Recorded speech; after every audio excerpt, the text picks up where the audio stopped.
প্রিয় শিক্ষার্থীবৃন্দ, একটি অঙ্কের সমাধান বের করব। একটি স্কাউট দলকে 9, 10 এবং 12 সারিতে সাজানো যায়, আবার তাদের বর্গাকারেও সাজানো যায়। ওই স্কাউট দলে কমপক্ষে কতজন স্কাউট রয়েছে?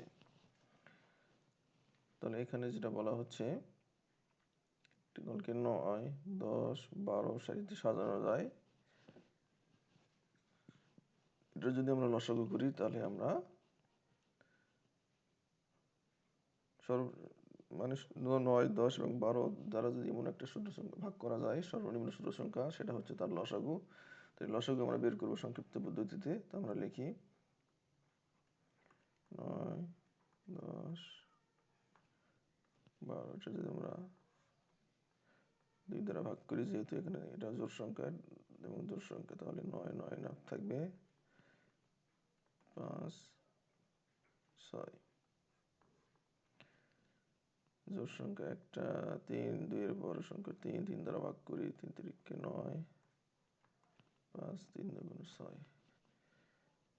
কোনো ভাগ যায় না, সবগুলো মৌলিক সংখ্যা। সুতরাং আমরা এখান থেকে পাচ্ছি, সাজিয়ে লিখি, 2 আছে 2 বার, 3 আছে 3 3 3 2 বার, 5 আছে 1 বার। লসাগু হচ্ছে 3 5 15, 3 15 45, 45 2 90, 90 2 180। তাহলে প্রথম আমরা এটার অ্যান্সার পেয়ে গেছি, কিন্তু আমাদের বলা হচ্ছে তাদেরকে বর্গাকারেও সাজানো যায়। কোনো একটি বর্গ সংখ্যার সর্বনিম্ন নিয়ম হলো, কোনো একটি সংখ্যা বর্গ সংখ্যা হবে যদি তার মৌলিক উৎপাদকগুলোর জোড়া আকারে থাকে। তাহলে এইখানে দেখতে পাচ্ছি এটা বর্গ সংখ্যা নয়, কারণ এই মৌলিক এখানে এক জোড়া, কিন্তু এখানে কোনো জোড়া নেই। তাহলে বর্গ সংখ্যা হওয়ার জন্য এখানে জোড়া মিলাইতে হবে।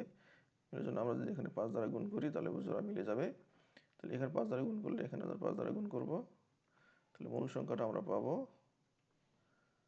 5 18 90 0 900। এই 900 হবে এই টোটাল স্কাউট দলের সংখ্যা।